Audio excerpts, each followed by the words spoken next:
Hi, my name is Jacob McPhail. I'm a scientist at StressMarq Biosciences. We're located in Victoria, British Columbia, Canada, and we are a bioreagents company. And I'm going to tell you today about novel tools for drug discovery in neurodegenerative diseases that we've been developing for the past several years now. Now, Alzheimer's and Parkinson's diseases are the most common neurodegenerative disorders. Alzheimer's disease is the sixth leading cause of death in the US, likely closer to third in those age 65 plus. So this is a massive problem, and despite significant impact and massive investment in research, a lot of clinical trials, no definitive cures are known. These diseases are both characterized by the presence of plaques in the brain, and these consist of protein aggregates, which include key proteins alpha-synuclein, particularly in Parkinson's, and amyloid beta and tau in Alzheimer's disease.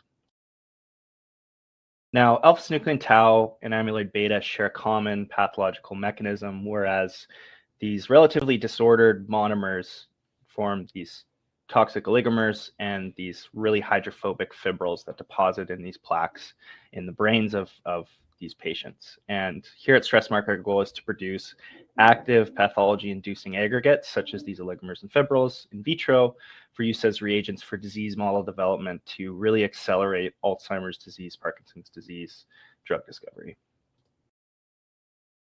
Now, starting with Parkinson's disease, it's characterized by alpha-synuclein aggregation. So again, we have this normal native alpha-synuclein, fairly disordered in solution. It does form some order when it's on membranes, but through this pathological process forms oligomers, fibrils, and these fibrils deposit in what are called Lewy bodies.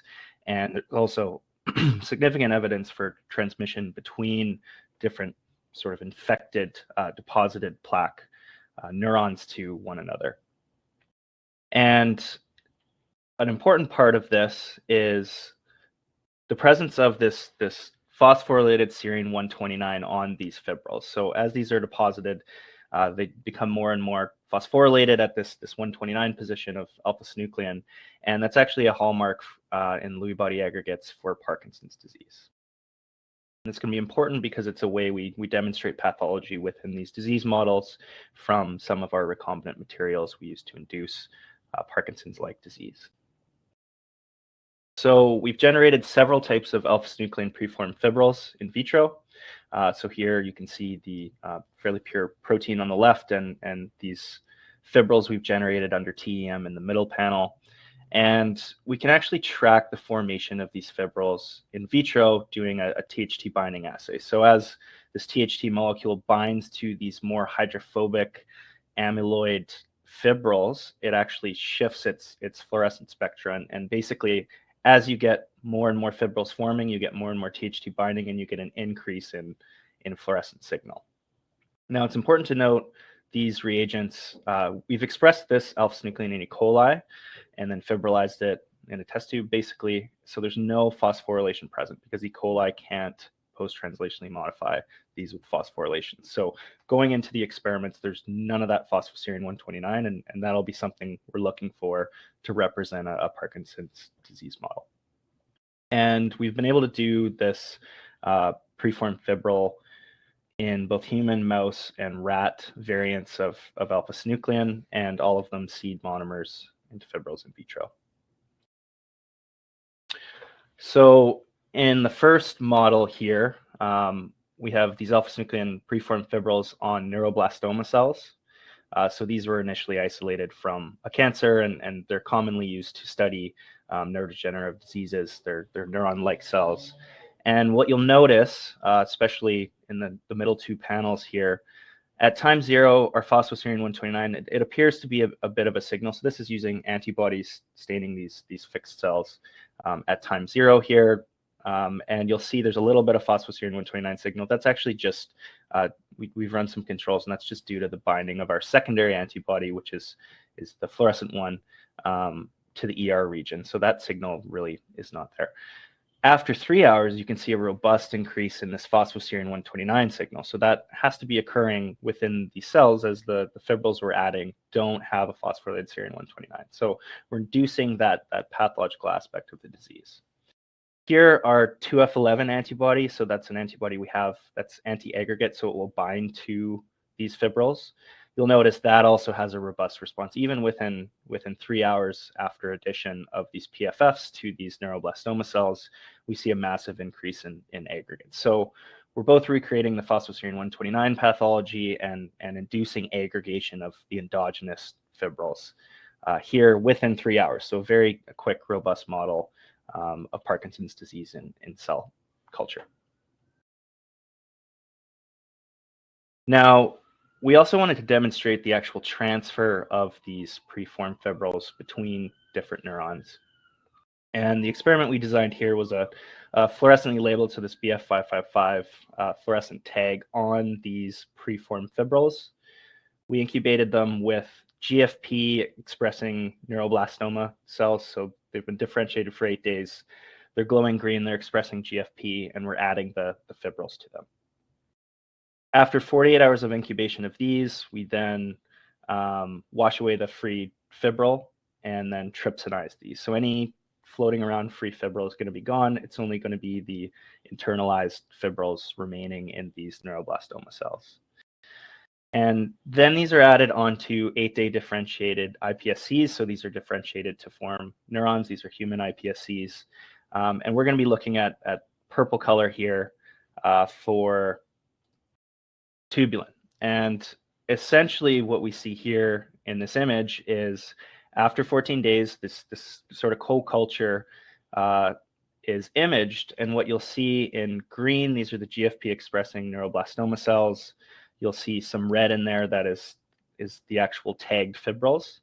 But what you'll also see is when you look at the tubulin-rich iPSCs, you'll see that the red fibrils have actually transferred into these iPSC cells. So evidence of direct transfer from these neuroblastoma inoculated cells into these iPSC cells, which is pretty cool to see this transmission. Then we have actual mouse models using these PFFs. So here we're looking at phosphoserine 129 staining in a mouse brain after 30 days. So a single unilateral injection to the dorsal striatum. And you'll see on the top here, looking at monomer, there's really no staining at the 2 concentrations tested.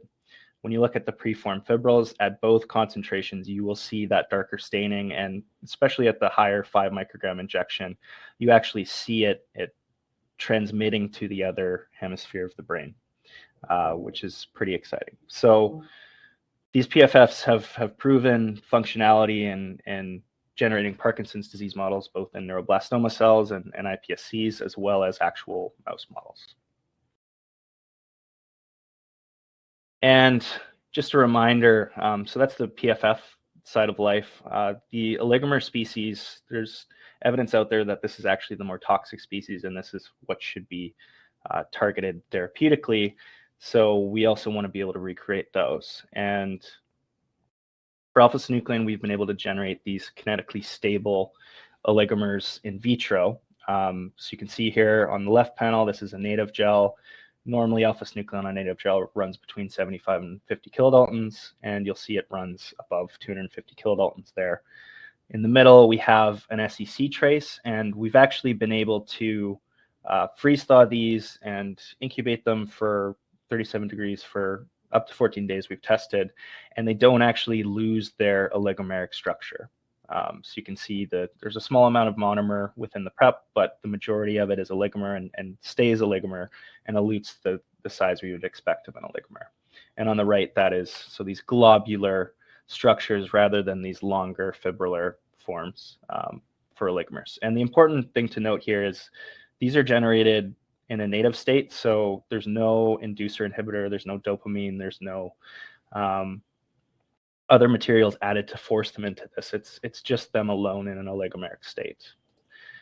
And it's important to note too that these oligomers are structurally different than the fibrils. They're not just little pieces of fibril that have broken off. The actual secondary structure of these is quite different, and they are all also soluble. So this is FAR UVCD, and basically it gives you an idea of the relative amount of alpha helical beta sheet disordered structure. And what you'll notice here is the oligomers tend to be much more alpha helical, whereas the fibrils, of course, are higher beta sheet, that amyloid type structure that the TH2 binds to that we track during those seeding assays. So there are fundamental differences in the structure of these oligomers and fibrils. They're not just pieces of each other, they're distinct. So we then took these and tested them against primary rat dopaminergic neurons. So here we're looking at our control and our treated primary rat neurons, and we're staining with MAP2 for dopaminergic neurons, and we're also staining for phosphoserine 129. So MAP2 is in red, phosphoserine 129 is in green. And so you'll see anywhere there's yellow, which is indicated in arrows just for clarity, overlap between dopaminergic neurons and phosphoserine 129. So these non-phosphorylated kinetically stable oligomers are added to culture, and you'll see clearly that there is phosphoserine 129 pathology induced. And quantifying this, so again, this was 11 days after addition. These were fixed and imaged. And looking at both survival, so the actual toxicity of these oligomers, as well as quantifying that phosphoserine 129 I displayed on the previous slide, you'll see at certain higher concentrations, the kinetically stable oligomers are toxic. So there's a reduced survival of these neurons, and that's quantified by MAP2 and nuclei and basically cell counting of these at the end of the experiment versus the control. So monomer has no effect on toxicity. These kinetically stable oligomers do. And then quantifying the phosphoserine 129 on the right here, you'll see as the concentration of oligomers increases, you get a greater amount of phosphoserine 129 detected. So in summary of our current Parkinson's disease models, we have alpha-synuclein oligomers and fibrils that we generate in vitro are able to actually induce this Parkinson's phosphoserine 129, as well as aggregation in cellular and rodent models of disease, which is pretty exciting for disease, for studying disease and studying different inhibitors potentially of this process. And we do also have some behavioral changes that we've observed in mice. I don't have time to talk about it today, and it's to be published, but keep an eye out for that. Now looking at Alzheimer's disease. So Alzheimer's disease is characterized by both tau and amyloid beta aggregates. And I'm going to talk about the tau portion of this first. So we have tau normally in cells is going to stabilize microtubules. And again, we have an instance where in solution, it's a very flexible, soluble molecule. And through aggregation, it forms both oligomers and fibrils, and eventually these neurofibrillar tangles that are found in the brain of Alzheimer's disease patients. And we've been able to generate several forms of tau preformed fibrils in vitro. So there are several different splice variants and isoforms and lengths and core of the PHF versus full-length material. And we've been able to generate quite a few of these. For example, the tau K18 fragment, which is induced with heparin. So this is a molecule that helps it fibrilize. We also have the full-length tau that we've expressed in baculovirus, which is hyperphosphorylated, which I'll talk about in a bit, and this smaller tau DGA fragment, so sort of the core of the fibril, which I think is going to be critical for a lot of research going on, as there's quite a bit of evidence now that this is most closely mimicking Alzheimer's disease tau fibrils. So starting with the tau K18, so this is a heparin-induced tau. When this is injected into a transgenic tau mouse, so it has the P301L mutation, we do see it induces pathology. So here we're looking at phosphoserine 202, 205, as opposed to for Parkinson's disease, we're looking at alpha-synuclein and phosphoserine 129. Now we're looking at tau, phosphoserine 202, 205, staining with an antibody.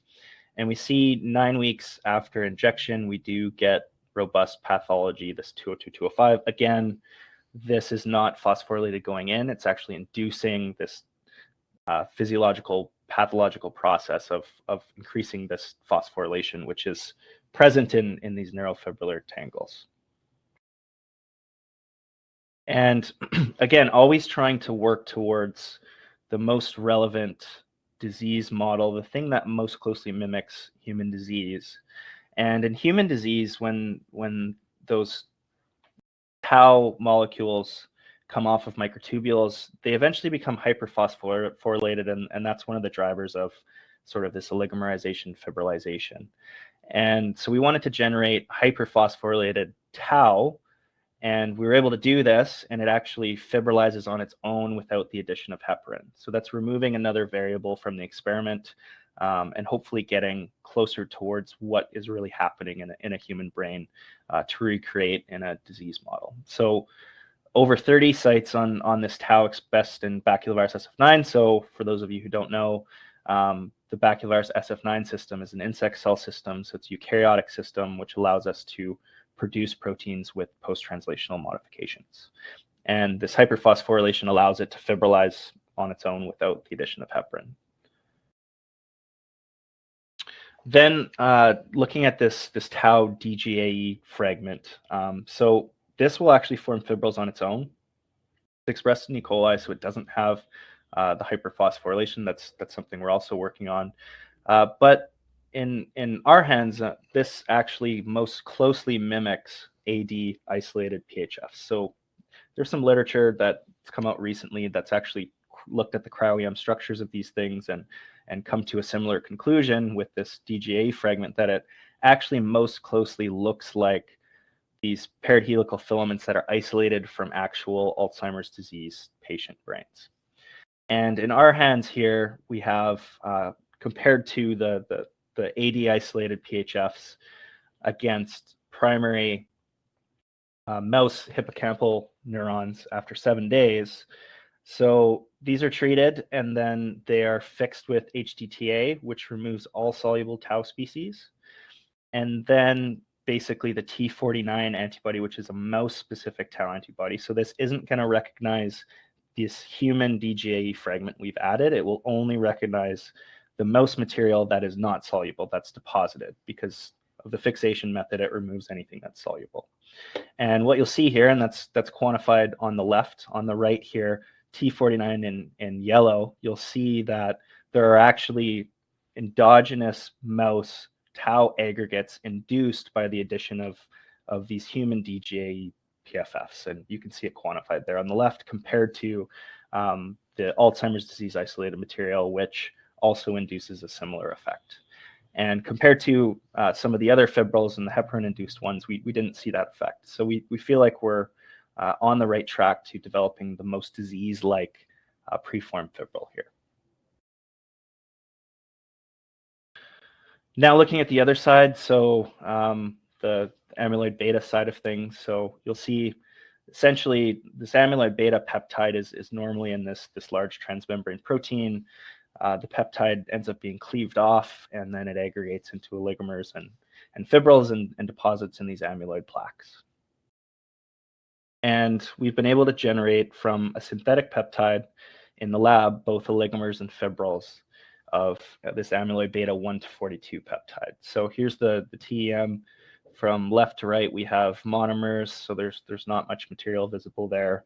Oligomers, these nice round globular structures, and then fibrils on the right, these elongated amyloid fibrils. And here basically showing the same thing on AFM. So we have the monomers, oligomers, and fibrils. And on a Western blot, so SDS gel, Western blotted with the 6E10 antibody, which just sees all amyloid beta essentially. You can see a very distinct signal on even after SDS treatment and Western blotting. Monomers run at about 5 kilodaltons. The peptides are around 4.5. And then for the oligomers, you'll see a bit of a dimer-trimer signal, as well as the smear for the oligomers at larger molecular weights. And for the fibrils, that's even higher. And we also get a deposit in the actual well of the gel. So a unique signal on a Western blot for these different materials. And that translates into actual toxicity. So again, looking at primary rat cortical neurons, and here we're just looking at toxicity. And you'll see on the left there, compared to control, the monomer and vehicle control. There's no difference here after 11 days or 14 days, sorry. In the middle panel, we have increasing concentrations of our oligomers, same concentrations tested as monomer, and what you'll see is a dose-dependent toxicity of the oligomers, as well as on the right of the fibrils. So they are, due to their unique structure, inducing toxicity, whereas monomer peptide on its own is not having that effect. So there is a unique structure there.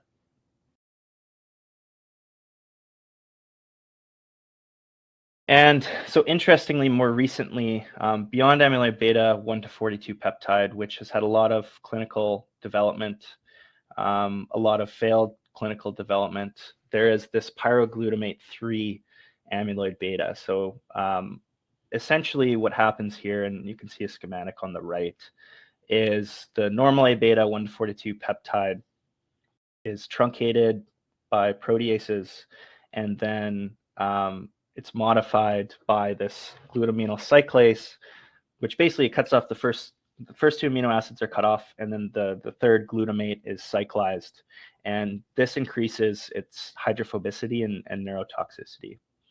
And it's the presence of this modified amyloid beta peptide in plaques increases as Alzheimer's disease progresses. So while many A beta 1 to 42, the full-length peptide targeting drugs, whether they're targeting the oligomers, the fibrils, have failed, there is still clinical development going on for this sort of more degraded, modified, higher presence in later Alzheimer's disease species of this amyloid beta.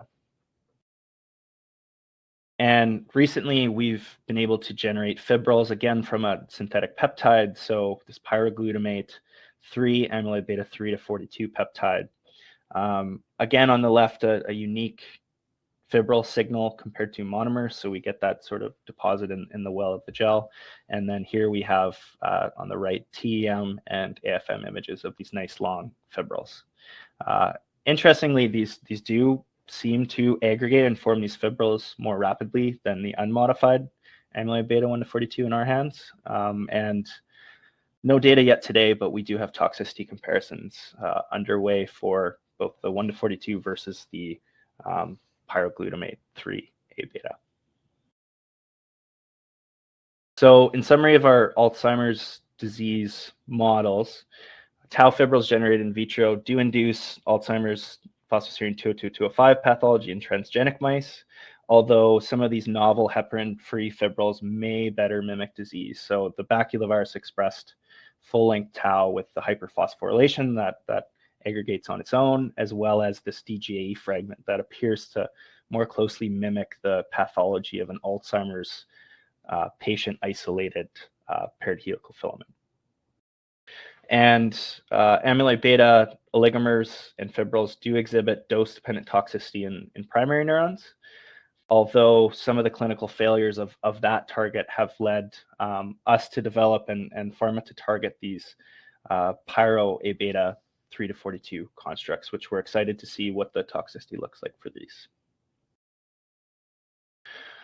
So finally, and most interesting, some of the newest stuff we've developed here actually involves cross-seeding. So we've been able to generate these copolymer alpha-synuclein tau fibrils. So these fibrils actually have units of alpha-synuclein and tau within them and will seed each other.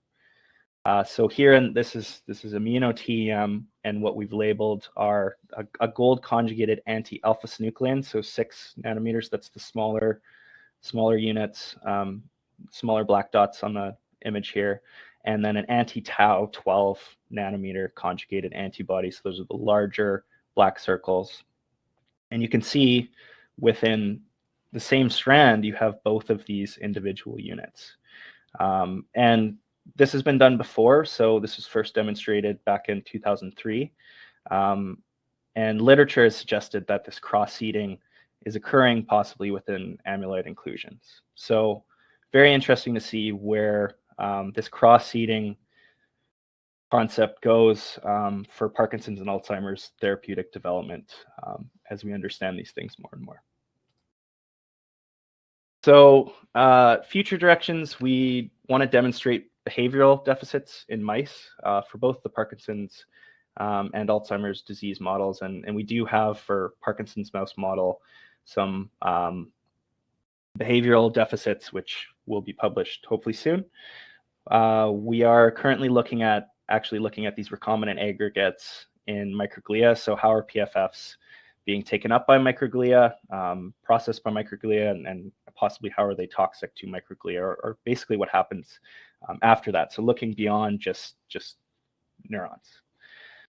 And then we want to eventually expand this characterization of these different PFFs and oligomers in more sort of human disease representative models, such as human neuronal iPSCs and organoids, so we can better mimic true human disease outside of sort of mouse models or transgenic models. So with that, I'd like to thank everyone at StressMarq and our collaborators and CROs. So they're all listed within this presentation who provided the data for us. They've been integral to a lot of our work. And if you have any additional questions or just want some more information, please visit stressmarq.com/PFFs for more information. We also have different things like SOD1 and TTR, and are developing TDP43 PFFs as well. So thank you.